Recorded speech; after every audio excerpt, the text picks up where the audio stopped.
여호사밧 그 왕은 유다 네 번째 왕이죠. 솔로몬 이후로 남쪽 유다와 북쪽 이스라엘로 두 나라로 분열이 됐는데 남쪽 유다 네 번째 왕입니다. 그의 아버지는 그 또 유명한 아사 왕이죠. 굉장한 축복을 누렸죠. 이 여호사밧 왕이요. 그러나 그리스도 언약을 놓치기도 했습니다. 우리가 또 이 여호사밧 왕의 여정을 통해서 하나님이 또 우리가 무엇을 깨닫기를 원하시는가, 또 하나님의 음성을 듣는 그런 귀한 시간 되길 바랍니다. 여호사밧 왕은 말씀 운동을 편 사람이었습니다. 말씀 운동. 이렇게 각 성읍에 제자들을 보내서 말씀 운동을 편 그 왕은 유일하거든요. 그리고 현장에 성읍에 전도 시스템을 세운 사람이었습니다. 그 말은 제자가 일어났단 말이거든요. 정말 하나님을 두려워하고 싸움을 잘하는 군사가 많이 일어났습니다. 그 시대에. 제가 볼 때는 제자라고 생각을 합니다. 단순한 군대가 아니라 십자가의 군대가 세워진 거죠. 역대하 19장 5절을 찾습니다. 또 유다 온 나라의 견고한 성읍에 재판관을 세우되 성읍마다 있게 하고. 아멘. 아멘. 각 성읍에 재판관을 세워서 하나님 뜻대로 재판하도록, 치유하고 백성들을 도울 수 있도록 한 거 있죠. 저는 이게 정말 답을 주는 제자라고 생각을 하거든요. 그러니 이 여호사밧이요, 부와 귀가 극에 달하였다. 여러분들도 이런 응답을 받게 되기를 바랍니다. 자, 그러면 말씀 운동인데 그리스도 운동이거든요. 초대교회가 성경적인 전도 방법을 가지고 많은 제자를 세워서 로마를 복음화했잖아요. 아니, 예수님이 말씀하시지도 않았는데, 예수님이 훨씬 오기 전인데 예수님이 가르쳐 주신 전도 방법이 있잖아요. 마태복음 28장 19절인데 그러므로 너희는 가서, 지금 성읍에 막 그 제자들을 보내는 겁니다. 말씀 운동을 펴도록 전도 시스템을 세운 겁니다. 오늘날 말하면 다락방 운동.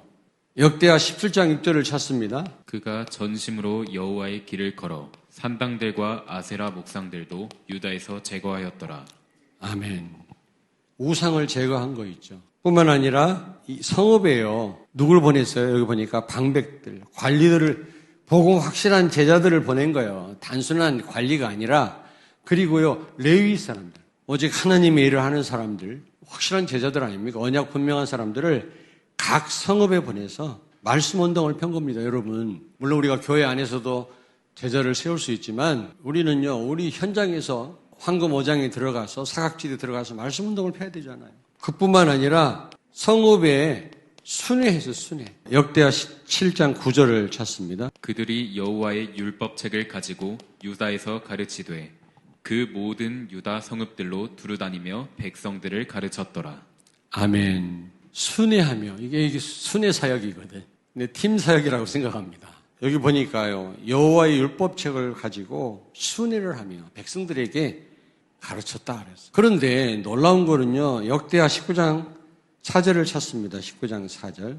여호사밧이 예루살렘에 살더니 다시 나가서 브엘세바에서부터 에브라임 산지까지 민간에 두루다니며 그들을 그들의 조상들의 하나님 여호와께로 돌아오게 하고. 놀라운 일은 왕 자신도 말씀 운동을 편 겁니다, 여러분.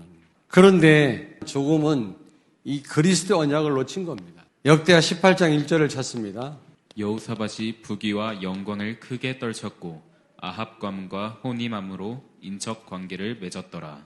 아멘. 아멘. 여기 보니까 부귀와 영광을 크게 떨쳤고 극에 달하였다 그랬거든요. 여호사밧이 얼마나 축복을 받았는지 몰라요. 솔로몬 다음으로 아마 부귀를 누렸던 왕이 아니었는가 생각을 합니다. 그런데 문제는 그 악한 왕 아합의 가문과 혼인을 한 거 있죠. 아합의 딸 아달랴와 그리고 자기 아들 여호람 그 왕자와 결혼을 시킨 겁니다. 물론 동맹을 위한 거라고 그랬죠. 이게 인간적인 방법 아닙니까? 하나님이 나라를 지키시는 거지. 이런 일로 인해 가지고 길르앗 라못 전쟁에 휘말리게 됩니다, 여러분. 역대하 18장 2절 3절을 찾습니다. 2년 후에 그가 사마리아의 아합에게 내려갔더니 아합이 그와 시종을 위하여 양과 소를 많이 잡고 함께 가서 길르앗 라못 치기를 권하였더라. 이스라엘 왕 아합이 유다 왕 여호사밧에게 이르되 당신이 나와 함께 길르앗 라못으로 가시겠느냐 하니 여호사밧이 대답하되 나는 당신과 다름이 없고 내 백성은 당신의 백성과 다름이 없으니 당신과 함께 싸우리이다 하는지라. 아멘. 아멘. 북쪽 이스라엘이 전쟁을 나가면서 여호사밧에게 같이 가자는 겁니다. 그때 그러면 안 간다고 해야 되는데 혼인으로 인해서 인척 관계를 맺었잖아요. 근데 한술 더 떠가지고 뭐라고 얘기합니까? 여호사밧이 대답하되 나는 당신과 다름이 없고 내 백성은 당신의 백성과 다름이 없으니 당신과 함께 싸우겠다. 아합한테요. 적극적으로 가겠다는 겁니다. 전쟁에. 나중에 예후라고 하는 선견자가 뭐라고 얘기를 합니까? 왜 악한 자와 같이 하고 하나님을 미워하는 자를 사랑하느냐? 전쟁터에 나갔다가 죽을 뻔해서 죽지는 않았습니다만. 그런데 뿐만 아니라 역대하 20장 35절에서 37절에 보니까 이스라엘 왕 아하시아, 아합 왕의 아들이에요. 이 악한 왕이거든요. 이 아하시아와 또 교제하였다 그랬어요. 교제할 뿐만 아니라 큰 배를 같이 건조를 해가지고 오빌이라고 하는 동네에서 금을 운반하려고 무역을 또 같이 하려고 그랬단 말이에요. 하나님이 배를 부셔버렸어요. 역대하 19장 2절을 우리 같이 한번 읽겠습니다. 하나님의 아들 선견자 예후가 나가서 여호사밧 왕을 맞아 이르되 왕이 악한 자를 돕고 여호와를 미워하는 자들을 사랑하는 것이 옳으니까 그러므로 여호와께로부터 진노하심이 왕에게 임하리이다. 아멘. 지금 길라 라모 전투에 하나님이 지키신 거죠. 간신히 살아나가지고 여기서 아합은 죽습니다. 활에 맞아서. 진짜 하나님 인도받는 선지자는 미가야라고 하는 사람은 나가면 너 죽는다 그랬거든요. 근데 저놈은 항상 나한테 불리한 얘기만, 안 좋은 얘기만 한다는 거예요. 그래서 아합이 변장하고 일반 병사의 복을 입고 나갔는데도 우연히 날아가는 활에 맞아서 죽었어요. 그 미가야 선지자의 말이 맞았단 말이에요. 근데 그 길랏 라모 전투에 참전하고 돌아왔을 때 예후라고 하는 선견자가 한 말이에요. 왕이시여, 왜 하나님을 미워하는 사람을 사랑하고 왜 악한 자를 돕냐 말이야. 악한 자를 미워할 필요는 없지만 우리가 전도 대상자니까. 그러나 도울 필요는 없지 않냐 말. 그를 사랑하면 안 되지 않냐. 지금 그 말입니다, 여러분. 그리스도 언약을 놓친 거예요. 자, 그렇다면 우리는 어떻게 해야 되겠죠? 우리가요, 성경적 전도 운동을 펴야 돼요. 영접은 말할 것도 없고요. 여러분이 정확하게 구원의 길을 설명할 수 있어야 돼요. 사람에 따라서 때로는 좀 구체적으로, 때로는 간단하게, 때로는 쉽게, 때로는 좀 어렵게. 생명 살리는 거 아닙니까? 이 전도는요. 영원한 답을 주는 겁니다. 오래된 하나님의 계획을 이루는 시간표에 그게요. 보통 일이 아니에요. 근데 그렇게 말씀 듣고도 구원의 길을 하나 설명을 못해요. 그러면 안 되잖아요. 근데 그걸로 끝나면 안 돼요. 지속하려고 하는 사람을 계속 만나서 일주일에 1시간을 만나든지 계속해서 말씀을 줘가지고 나와 똑같이 다른 사람에게 영접시키고 말씀 운동을 펼 수 있는 제자로 세워야 돼요, 여러분. 그게 성경적인 전도 방법이에요. 여호사밧이 그걸 했다니까? 잘 모이고 잘 흩어진단 말이 뭐예요? 예배 성공하고 우리가 은혜 받고 나가서 현장에서 말씀 운동을 펴는 겁니다. 초대교회 성도들이 그랬다니까? 예수님이 가르쳐 주신 방법이죠. 마태복음 28장 19절. 너희는 가서 제자를 삼아 말씀 운동을 펴고, 그리고 여기 보니까 악한 자를 돕지 말고 하나님을 미워하는 자를 사랑하지 말아야 된다. 하나님을 대적하는 자, 하나님을 미워하는 자, 우리가 그를요 오히려 돕거나 사랑하면 안 된다 그 말이에요. 미워할 필요는 없어요. 전도 대상자니까 여러분요. 불신자를 미워하고 악한 자를 막 우리가 같이 이를 갈고 미워하면 안 되지만은 그 일을 도우면 안 된단 말이에요. 도우면.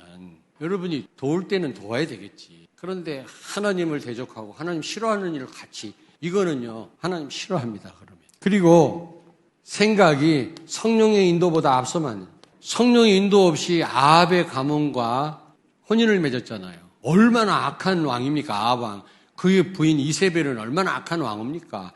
주의 종들을 다 잡아 죽였을 때거든요. 최고로 우상을 섬기고요. 그리스도를 못 누린 거지. 그런데 길르앗 라못 전투 나갈 때 전쟁이니까 이게 생명이 왔다 갔다 하는 일이니까 그때서 비로소 뭐라고 그래요? 18장 4절을 보겠습니다. 여호사밧이 또 이스라엘 왕에게 이르되 청하건대 먼저 여호와의 말씀이 어떠하신지 오늘 물어보소서 하더라. 전혀 하나님을 대적하고 관심도 없는 이 아합 왕에게 여호사밧이 그래도 하나님께 이 전쟁에 우리가 이길 건지 질 건지 물어보고 가야 될 거 아니냐라고 지금 제안을 합니다. 어떤 분은 다 마음으로 결정해놓고 기도해요. 지금 자기가 결정한 쪽으로 하나님이 지지해 주기를 원하면서 기도해요. 어떤 분은 결정 다 해놓고 나한테 와서 목사님 어떻게 했으면 좋겠습니까? 그런데 가만히 얘기 들어보니까 이미 다 결정해놓고 왔어. 결정하기 전에 와서 같이 기도합시다 이래야지. 그래서 우리는 모든 것에 성령의 인도받아야 돼요. 다시 말하면 여러분 이 그리스도 언약 붙잡고 기도하셔야 돼요. 기도. 그리스도 언약 붙잡고 기도하는 게 그리스도 누리는 게 성령의 인도거든요. 모든 것에. 그가 받은 축복이 엄청나요. 그리스도 언약을 놓치고 생각이 성령의 인도보다 앞서가지고 고난을 당하고 죽을 뻔하긴 했습니다. 그러나 그가 받은 축복은 이루 말할 수 없거든요. 역대하 17장 13절에 19절에 보니까 용맹스러운 군대들이 일어났다 그랬어요. 단순히 쌈만 잘하는 군대가 아니에요. 하나님을 두려워하고 하나님 언약 확실한 군대가 일어나니까 백전백승. 또 하나님이 어떻게 했다고 그랬어요? 부귀와 영광이 극에 달하였다. 그리고 역대하 20장 30절에 보니까 여호사밧의 나라가 태평하였으니 이는 그의 하나님이 사방에서 그들에게 평강을 주셨음이더라. 아멘. 아멘. 태평성대를 누렸고요. 17장 10절 한번 읽어보세요. 여호와께서 유다 사방의 모든 나라에 두려움을 주사 여호사밧과 싸우지 못하게 하시매. 아멘. 전쟁이 그쳤다가 말. 이것처럼 큰 축복이 없다고 그랬죠. 수없이 얘기했죠. 내가. 이런 축복을 받은 겁니다. 여러분. 여러분들이 말씀 운동을 편다. 생각보다 성령의 인도를 앞서 받는다. 이게요. 보통 축복이 아닙니다. 우리는 순간순간요. 내가 결정을 하고 그 다음에 하나님께 그 결정대로 되도록 기도할 때가 많잖아요. 그러면 안 된단 말이에요. 먼저 어떤 일을 하기 전에 먼저 우리가 기도해야 돼요. 말씀 붙잡고. 그리스도 언약 붙잡고 강단 말씀 붙잡고. 그런 다음에 일을 해야지. 그렇지 않으면 엄청난 하나님이 기뻐하는 일을 하면서도 고생한단 말이에요. 아무쪼록 여러분 오늘 이 여호사밧을 통해서 여러분 자신들을 점검하고요. 우리는 모든 것에 생각보다 앞서 우리가 어떤 결정하기 전에 먼저 성령의 인도를 받는 그런 사람 되기를 주의 이름으로 축원합니다. 더 중요한 거는 말씀 운동을 펴야 돼요. 말씀. 기도하겠습니다. 살아계신 하나님, 오늘 여호사밧을 통해서 다시 한번 우리의 신앙생활과 우리의 여정을 점검케 하신 것을 감사합니다. 정말 예수님이 가르쳐 주신 이 성경적인 전도 방법대로 우리가 말씀 운동을 펴게 하셔서 많은 제자를 세워서 위기를 만난 이 시대와 237 나라와 5천 종족을 살릴 뿐만 아니라 모든 일에 있어서 그 어떤 거를 하기에 앞서 먼저 성령의 인도를 받는 저희들 되게 하여 주시옵소서. 예수님 거룩하신 이름으로 기도하옵나이다. 아멘.